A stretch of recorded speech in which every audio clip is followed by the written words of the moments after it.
Salve, salve galera, salve amigos do canal Legado da Fiel. Vamos falar de um personagem importante da história corintiana nesse momento, né? Momento em que o futebol vai parar aqui por causa do Super Mundial.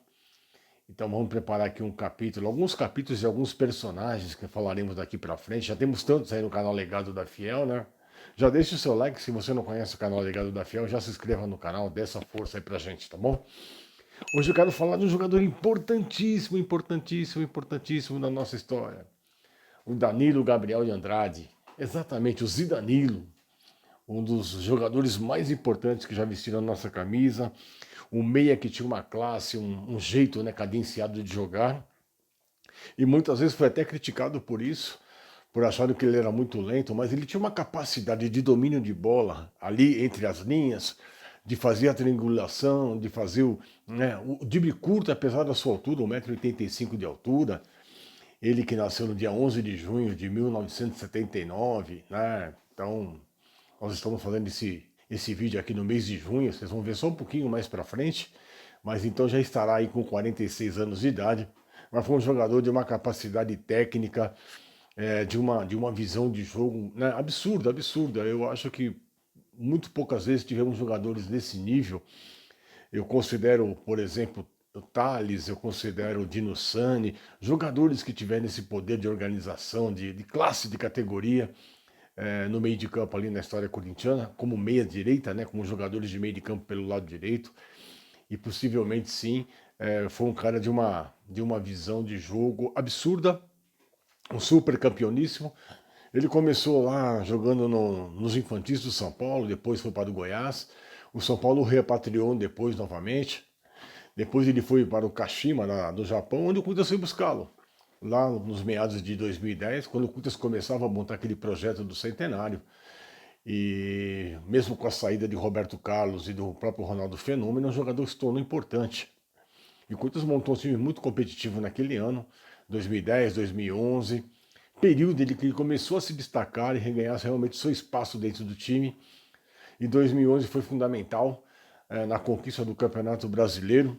Eu considero que ali ele tenha feito um dos gols mais bonitos que eu vi ele vir fazê-lo com a nossa camisa contra o São Paulo, uma vitória por 5-0 no Pacaembu, com 3 gols do Edson, um gol do Jorge Henrique, um gol que ele finta, ele recebe essa bola na área, ele recebe a bola no pé direito, o zagueiro do São Paulo vem, nem lembro quem é o zagueiro, mas ele quase foi parar na pista de atletismo, ele corta e bate de pé esquerdo, deslocando o Rogério Ceni, jogando no canto, né? No canto. Foi o primeiro gol do Corinthians nesse jogo, no canto direito do goleiro Rogério Ceni, ali no antigo, né? O antigo tobogã, fazendo 1-0 naquela vitória que seria sensacional por 5-0 naquele jogo.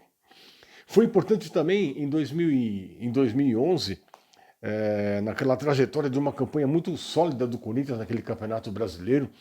Não era favorito, era um time assim muito operário, era um time bom, era um time competitivo, mas já tinha o Liedson também jogando lá na frente. Tinha alguns jogadores que tornavam-se importantes. A chegada do Chicão, do próprio William, depois Leandro Castan. O time foi ganhando uma força, foi ganhando um jeito. O Fábio Santos também foi tornando-se o Ralf. Então era um time que começava a ter um ares diferente.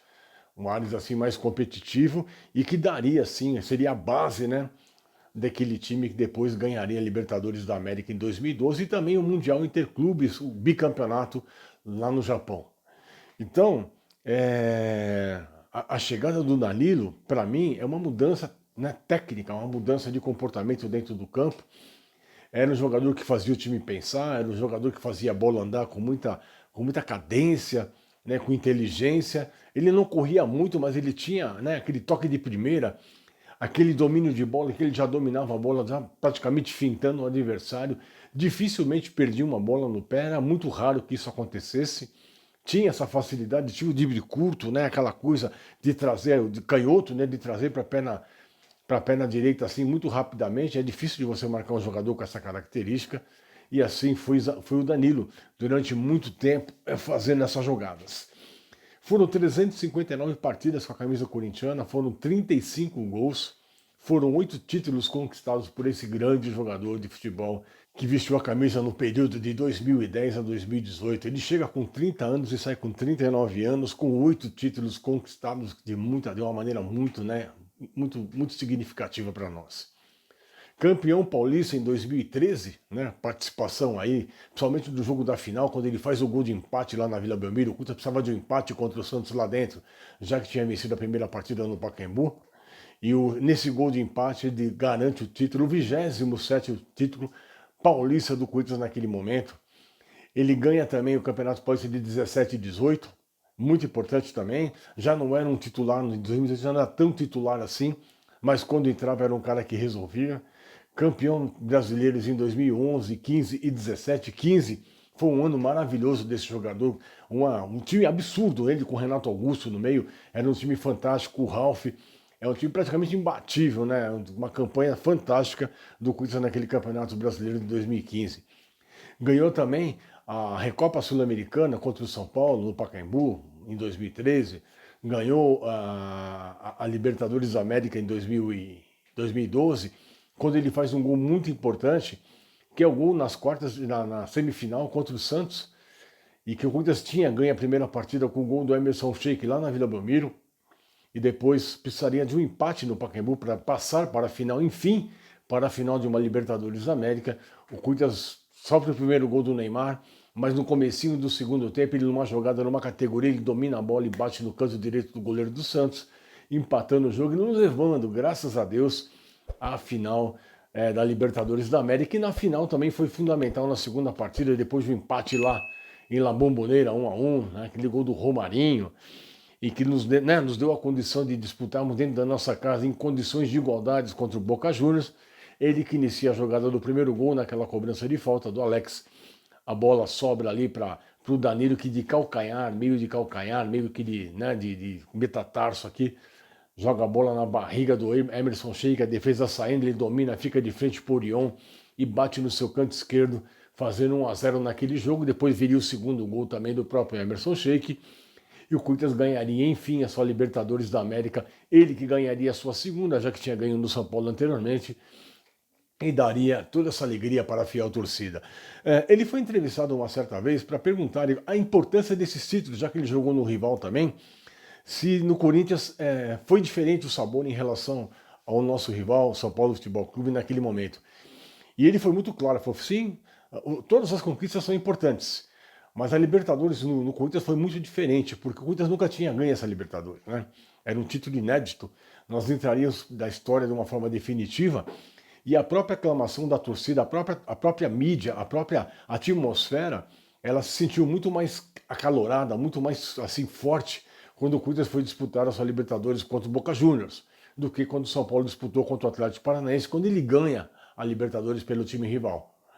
Então ele fala que tanto a Libertadores da América e tanto o Mundial contra o Chelsea, que foi um jogo difícil, mas foi um jogo mais equilibrado em relação ao que ele jogou contra o São Paulo e Liverpool, quando o São Paulo foi massacrado, mas mesmo assim conseguiu ganhar o jogo, o gol do Mineiro.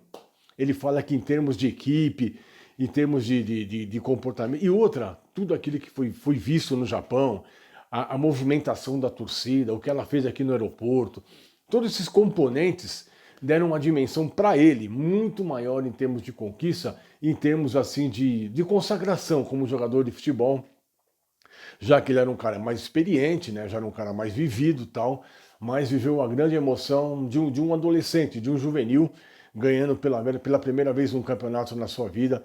Ele se sentiu muito grato por isso. E é um cara que, né, marcou a sua história, marcou as suas origens no Corinthians, está lá, né, hoje como uma instituição dentro do nosso memorial. Foi treinador das categorias de base também, ganhou a Copa São Paulo também pelo Corinthians. A última Copa São Paulo ganha por nós em 2024, foi conquista através do seu trabalho, né, que foi feito ali. Revelou alguns bons jogadores para o Corinthians também. E tá na galeria como um dos grandes da nossa história, tá? Então eu queria falar isso sobre o Danilo, o Zidanilo, um dos grandes ídolos da fiel torcida, eternamente dentro dos nossos corações, gente, tá bom? Então, por favor, é isso que eu queria passar para vocês. Se vocês não conhecem o canal Legado da Fiel, vá lá agora, se inscreva no nosso canal. Tem várias histórias de vários jogadores, conquistas, treinadores, presidentes, tudo que você pode imaginar, da fiel torcida também, para vocês conhecerem mais um pouquinho da nossa história, tá bom, gente? Então, um abraço a todos, fiquem com Deus e, como sempre digo no final dos nossos episódios, Eternamente vai Corinthians. Um abraço a todos e fiquem com Deus. Um abraço, gente. Vamos, meu timão, para de lutar.